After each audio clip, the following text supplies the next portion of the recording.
intended to this morning speak along the lines of 10x in your performance, but I realized that I'm gonna have time, to be able to go to the nitty gritty of that. So instead, I'll be speaking a little bit about something I call "Who's Pulling Your Strings." Um, that speaks to managing toxicity. Whoa, relationships and workspace and stuff like that. But want to be able to answer a few questions from last week. The plan for me was to go through. Okay, yeah. So can we keep going through the slides? No, no, no. From last week. Don't tell on me. From the beginning, the first slide. All right. So next. Okay, just to give you a recap. So just in case you had a question and you can't remember, we talked about the fact that in every sales engagement, there are two people selling. You are selling a product, and the other person is selling a reason why not to buy or why to buy. Do you get it? So you're always engaging in sales, whether you're buying or selling. Next slide. Next.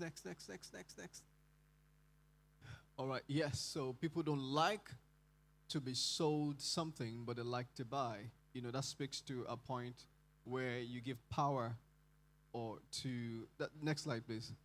In the buyer psychology, you give the control to the buyer, so that you can get more. As long as the buyer has control over that transaction, over that engagement, they are willing to part with much more. But when you have control, when you don't concede control to the buyer, you're likely to not have as much as you would have desired, because they will feel like you're cheating them, or did you use jazz on me? The stuff like that. So yes, next slide. Yes, we talked about this, just a bit of mind games where you can use positive psychology to present the best options in every pitch, every sales pitch, so that the buyers can then consider, whatever you're selling. So that's also another point. And next slide, please.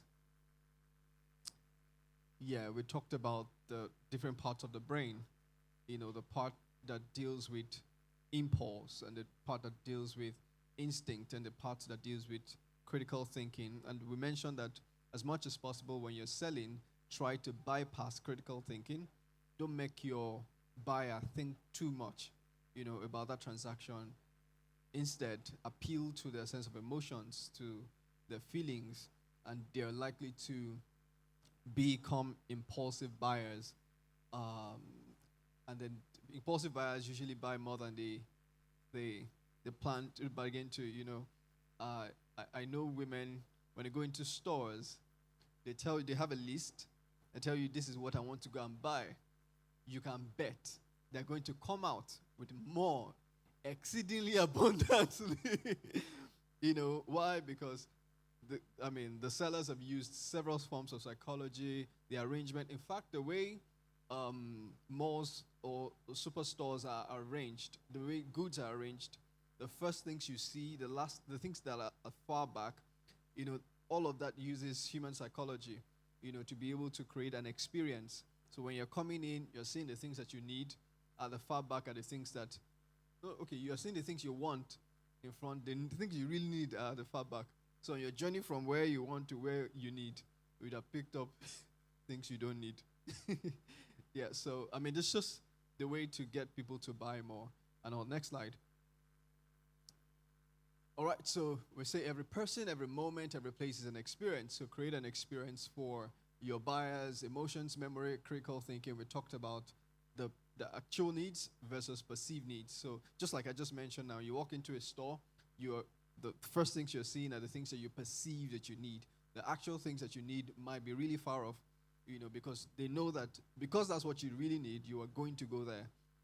But the things that you would like, chocolate, biscuits, things that you just perceive that you are hungry. And you start to buy things that you don't necessarily need at that time. I also mentioned the fact that The human brain cannot tell the difference between simulation and reality. So when you create an experience, you are able to, um, or use storytelling, use some of these things to create an imagination in the mind of the buyer, so that they now understand. They agree with your perceived needs, and they're going to buy. So yes, we talked about the color psychology, which she mentioned. We talked about storytelling.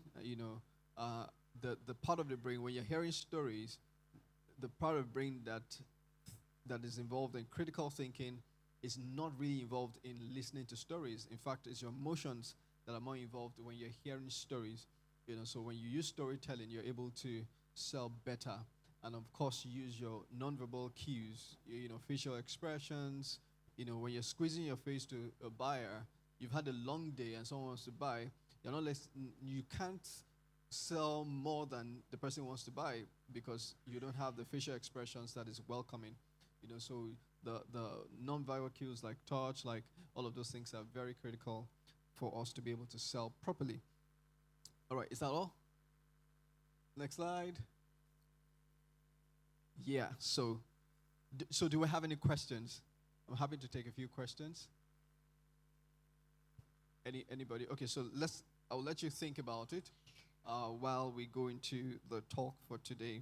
Interestingly, I must confess, it was just this morning that I, really thought, okay, let me talk about this. Because I've been trying to wrap my mind around the time that I have, and then talking about 10x in your performance.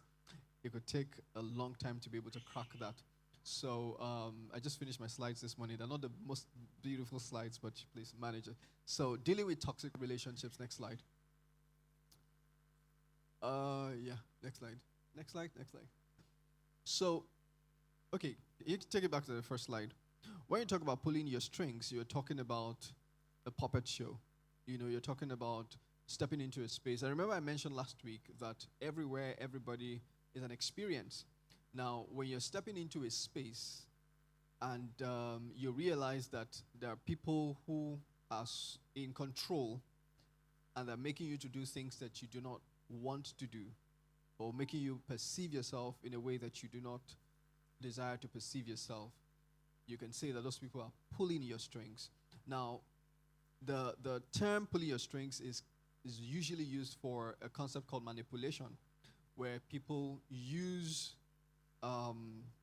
sort of like emotionalism, to make you feel a particular way. That if you're engaging critical thinking, you wouldn't feel that way. But because they're engaging your emotions, you're feeling, maybe you're feeling less adequate than you are. You're feeling guilt, that feeling of guilt, all of those things. People using maybe storytelling, maybe force, and all of that to make you feel a particular way. That's called manipulation. And we just wanted to teach you a few things on how to be able to handle a manipulative space. First of all, you must understand that anything that takes you away from status quo is a source of stress, meaning that you are in a calm state, you're chill, you're doing your stuff and everything is fine, and then somebody comes and says something or does something that takes you, there's a loud sound now. Most likely everybody experiences a level of stress. Something just happens in your mind. Someone might just jump out and run away without even finding out what was going on. Some people just turn around. Your heart is racing faster. Blood is rushing. Blood pressure increases a little bit, and all of that. Those are classical, symptoms of stress.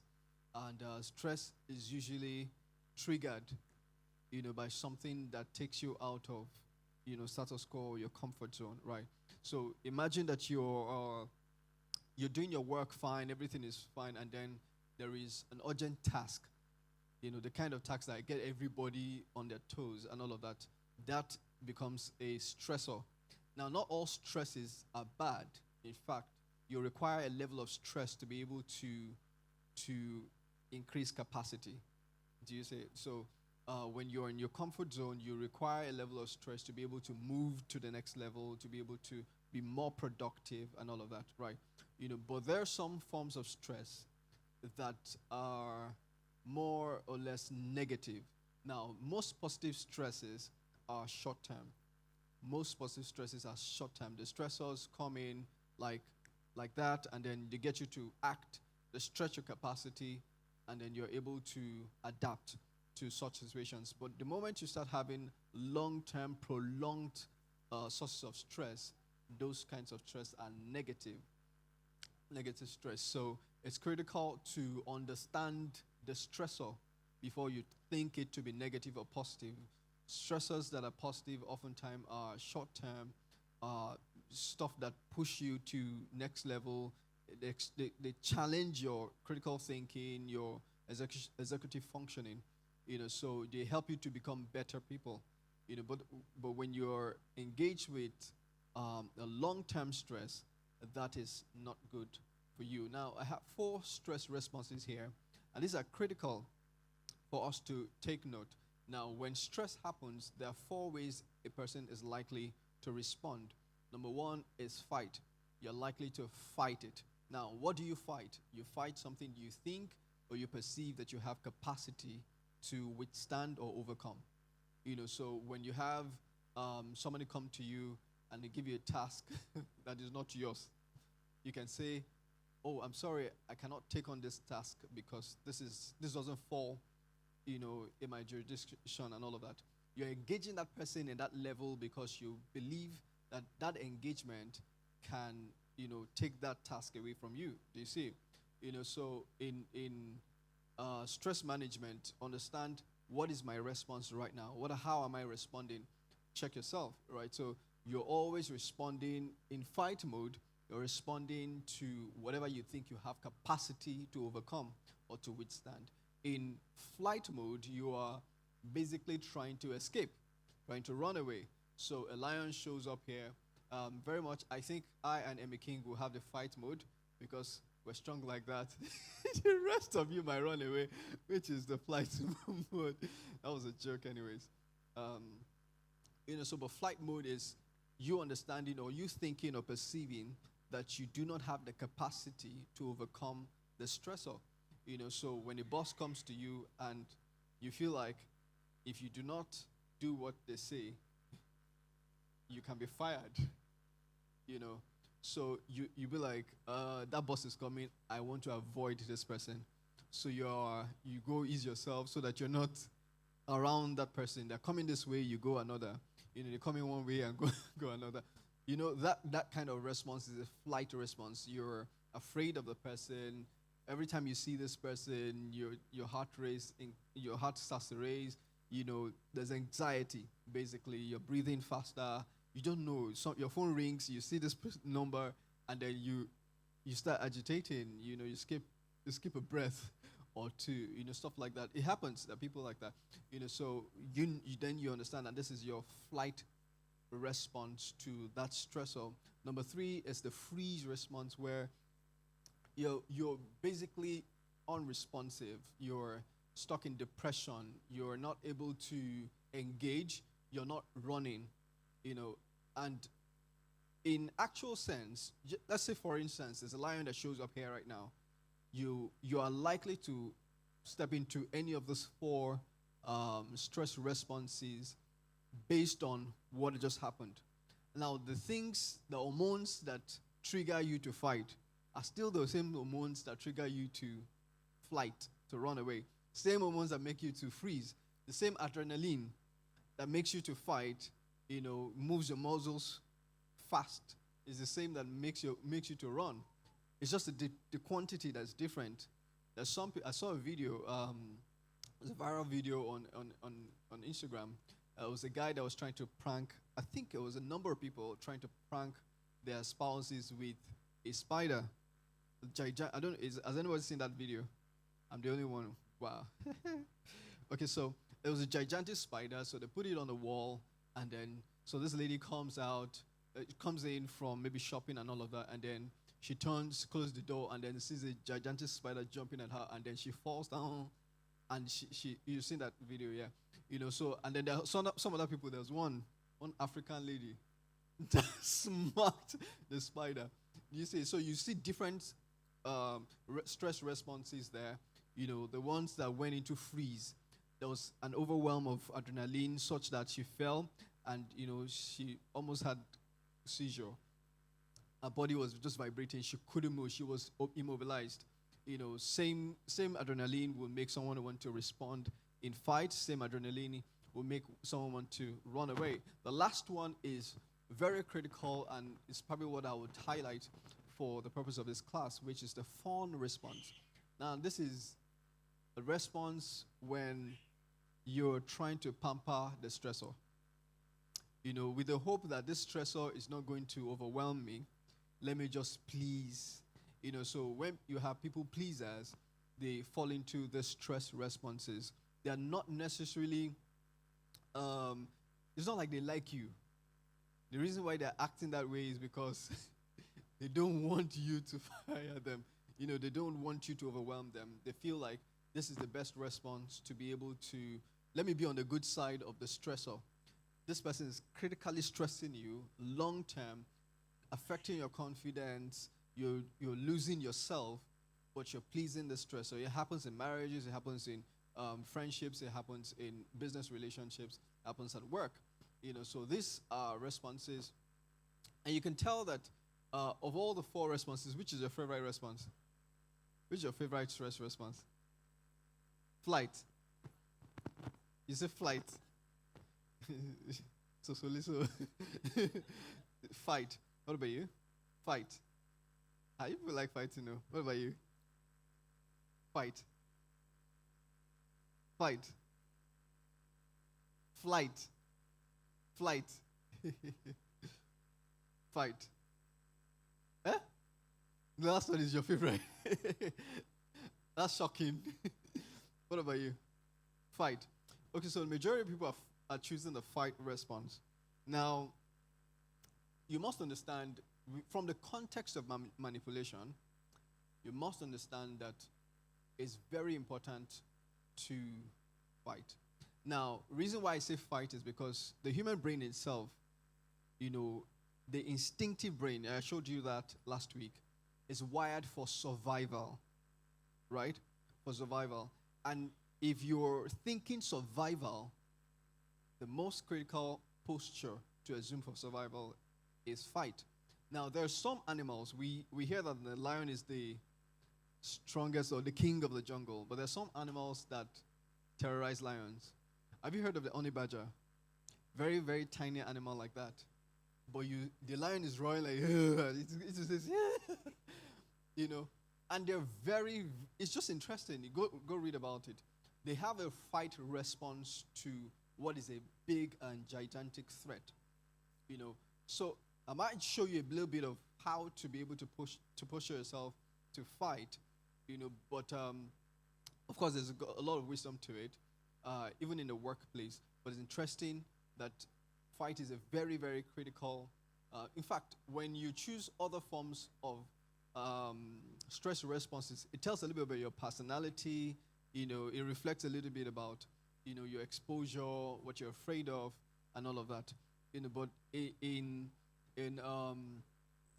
considering your the state of your mental health, it's very critical that you're able to manage using emotional intelligence, using a little bit of psychotherapy to be able to manage some of the events that have happened in the past that triggers, such responses as flight, as fawn, because we are all experiences from our pasts, and trying to manage that, going into future. So if you have experiences, for instance, if you've been in a fight before that you broke your tooth, it's very likely that you avoid fights for the rest of your life. Why? Because it becomes a threat to your existence.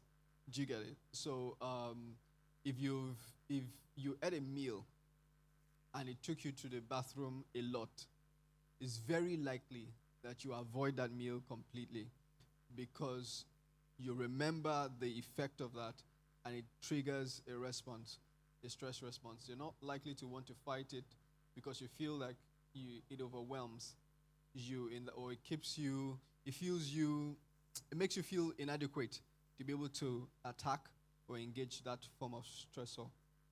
But for manipulative relationships, it's very important. Now, when you hear fight, fight doesn't necessarily mean physical fight, right? Fight means that you are able to engage a stressor because you feel like with your engagement, you're not running, you are able to overcome the stressor. Do you see it? You don't want stress predominantly because you feel stress is a threat. Do you see it? You feel stress is a threat. I mentioned earlier that stress can be positive in such a way that it helps you to expand your capacity, but ultimately, even when it's a positive form of stress, if it's a task for you to perform, you perform that task so that you can eliminate that stress. Do you get it? So it is increasing your capacity, but you perform it so that your capacity is increased. When your capacity is increased, it feels like status quo. So it doesn't feel like stress any longer. Do you see? Do you get? That's what mastery is. That at the first time when you start learning how to drive, they're greeting you. You are just focused. You hold the steering like your life depends on it and all of that. But 10 years down the line, you are using your knees to control the steering. Well, do you get that kind of thing? You've gained mastery. So what was a source of stress for you has now become status quo. That you drive from one place to another, you can't even remember where you passed. Do you understand? You are having conversations. You're like, oh yeah, we're here. Do you see it? So in gaining mastery, you go through that level of stress, and you distress as you gain mastery, right? So positive stress is also to eliminate stress, all right? But negative stress, and I mentioned that is usually long-term, it is toxic, and to be able to it's important to build capacity to fight that stress, because if you're pampering a stressor, the stressor is still there, and people have committed suicide from stress. People have, so stress can actually be an existential threat. So when you gain capacity to fight stress, it helps you to continue to survive or thrive or blossom, all right? So it's important to know how to fight stress. Freeze response, when you're unresponsive, you go into depression, you don't know what to do, confused. It still keeps you in that state of stress, even though you are not, running from it. Fun is the most engaged or practiced form of stress responses when you're dealing with manipulative relationships. And it's very critical. Next slide, please. It's very critical to be able to manage that kind of stress response. And I talk a lot about the ABCs of emotions, and I want to emphasize it here because, stress responses oftentimes engage with your emotions. When you're afraid, fear is an emotion. All right, so for you to be able to move from fawn, freeze, flight to the fight stress response, you must be able to understand how to manage your emotions, the emotions of fear, predominantly here. I'll actually not start on the last slide. Next slide. Okay, yeah. So the ABCs of emotions really tell us how we form emotions as human beings. Activating events, A is for activating events, is whatever happens. Now, you must understand that when you're forming emotions, you do not have control over the event that causes you to feel in a particular way. So let's say, what's an example of something that can maybe, yes, a car crash. You can't go back in time and change that. There's some people, I was in traffic one day, and I'm usually like, please go, don't scratch me. Just go. If you want to enter my front, please go. Just scratch me. So we're in traffic, and this guy was coming with his truck, and I was just pressing my own. Go. I stopped the car. Go, be going, just be going, but please don't scratch me. And this guy just did the steering like this, and then he broke my side mirror. And I'm like, how? I press on. They say press on, I press on. They say stop, I stop. You still break this side mirror. How? I will park the car and say, the demon will enter me today. I say, God. So activating events, you can't really change it. Life happens. You can change the things, you have control over the things that you do. You don't have control over the things other people do. So activating events are almost a constant. Now, B is for belief, meaning that every time something happens, your brain chooses what to believe. Every time anything happens, your brain chooses what to believe. Now, the things that you believe are most times are reflections of what you've always known in the past. So for instance, if you think fair complexion ladies are heartbreakers, hey, it's very, very likely that you don't have friends that are fair complexioned. I use that example because one day, one girl broke my heart and she was light skinned.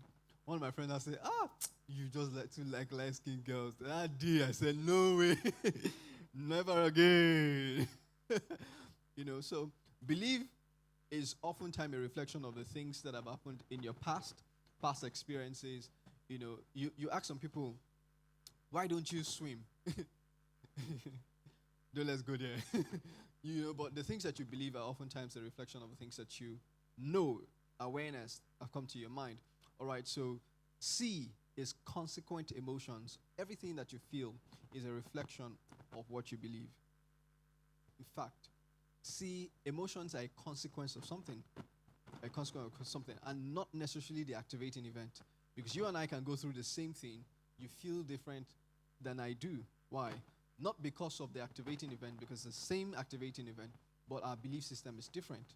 That's why you see people go through some amount of stress and they are smiling, and you're wondering, what? Why are you smiling? Because their mental state is different because of the wealth of experience they've had. When I say wealth, just the enormity.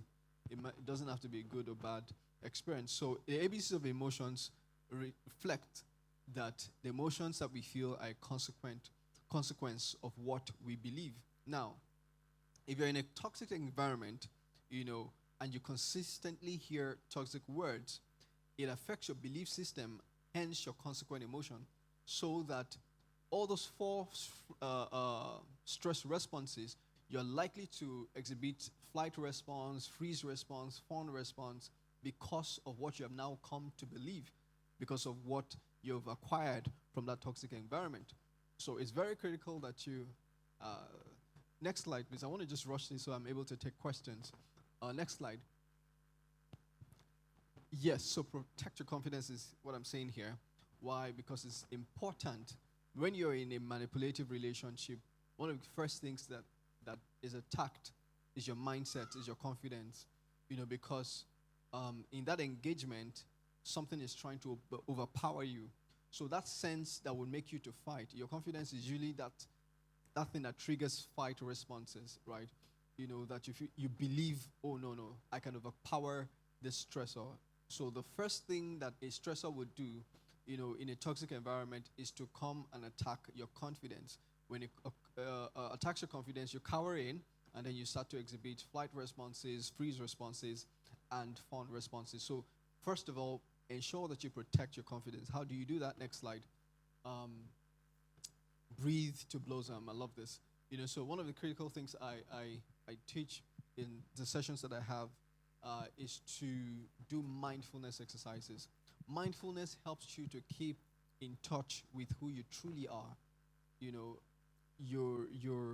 You're keeping in touch with who you truly are, and you're also building upon a positive mindset. So one of the first things I teach is a mindful exercise. I want us to practicalize it here, and I'll take questions. The first thing I want you to do, you breathe in through your nose very slowly to fill your lungs to capacity.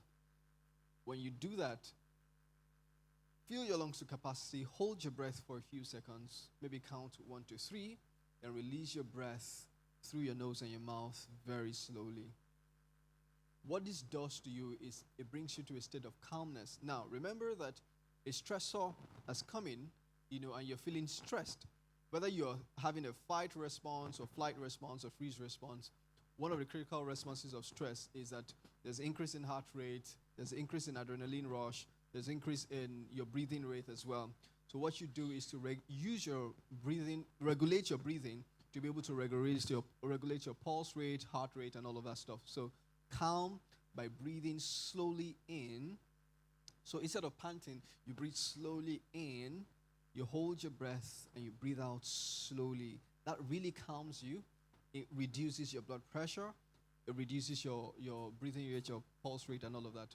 When you're calm, then you are able to engage critical thinking.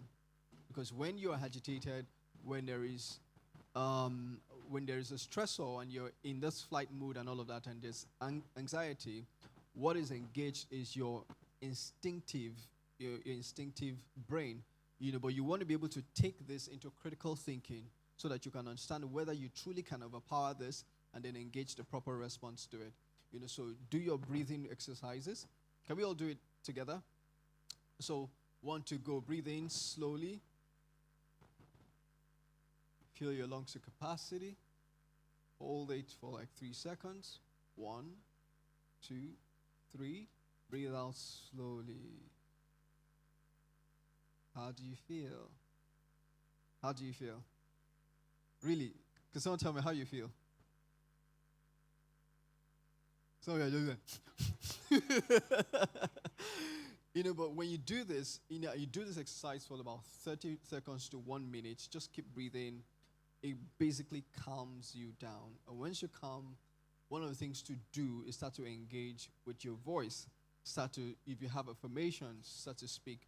You just speak of a positive words to yourself based on that event that is happening. If it's a toxic environment where they say, oh, you're not good for anything. Oh, you have this, you're not like this or you're not like that. Start using positive words to be able to affirm yourself.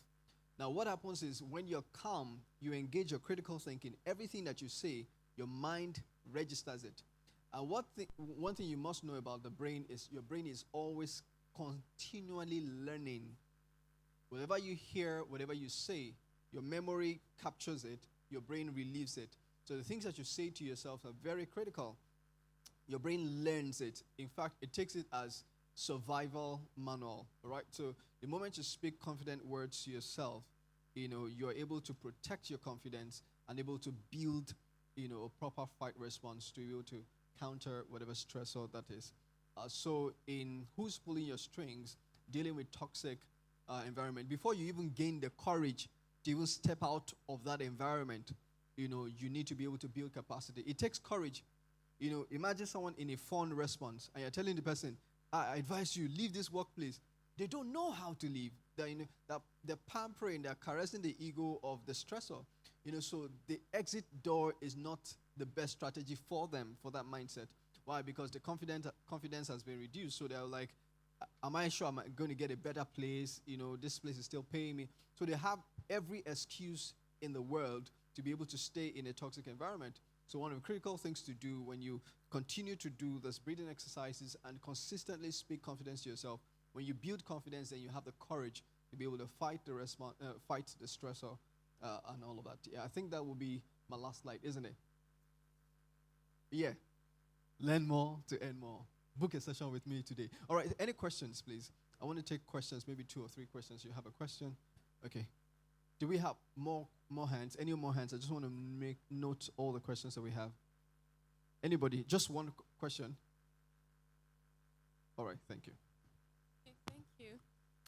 Thank you so much for the session. So for me, I've always known that I don't like koala, I don't like confrontation.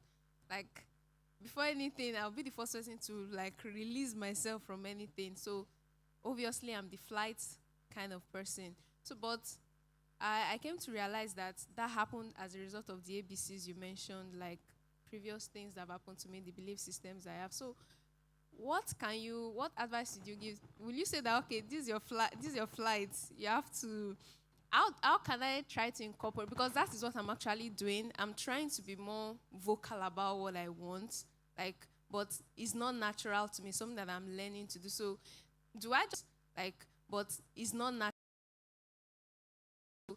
Do I just stay with my flight personality, or should I learn to incorporate?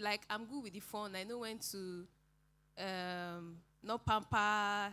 I just take myself out of it. But in terms of the fight, I want to build more. So what can you advise me to do? Like, yeah. Okay, thank you for that question. Your brain is always learning how to survive. Always learning. Now, there's something called the neuroscience of difficulty of change, meaning that there is a science to how to engage change. Change can be difficult, but the moment you're able to cross that border, you gain mastery over time. Now, flight response, you feel like I've survived so far with flight response, but you realize that if you learn about people who are very highly successful, and people that learn how to fight, do you see? Now, you learn the moment you're building a business, things get hard and tough. It would always happen. If you're a flight person, you will stay away from that kind of thing. And what you're supposed to when you hear breakthrough, you're not able to break through, you move away. Do you see? So you need that critical fight response to be able to break through, to succeed, to blossom. Do you see? So what you got to do now, use this exercises, use your affirmations to continue to train your brain. Remember I told you last week that your brain cannot tell the difference between simulation and reality. Do you see? You are always focused on reality. You need to train your brain. One of the critical things you realize about wealthy people is that when you continue to speak from childhood, they say, I'm going to be this, I'm going to be that. Why? Because they're training their brain how to respond, how to survive, how to live. Eventually, they become what they have said consistently because that is all the reality their brain have known. So you create your own reality with your words. So when you continue saying it, I don't step away from this thing, I'm going to engage. When you're saying it, you're teaching your brain the right response. When those things come as stressors, you realize that your response now, you said that your natural response is flight, but it is actually a learned response. It's not as natural as you think. So what you need to do is unlearn that response, relearn a positive response of fight so that you're able to engage. Is it a relationship you're fighting for it? Is it a job of fighting for a client that you're losing and your competition is taking the client? You're like, well, good riddance. No, fight. The moment you continue to fight, you realize that you're building capacity to be able to face every opposition, and then you're breaking through. Any other question? Okay, I think that's my time. Thank you very much for the time.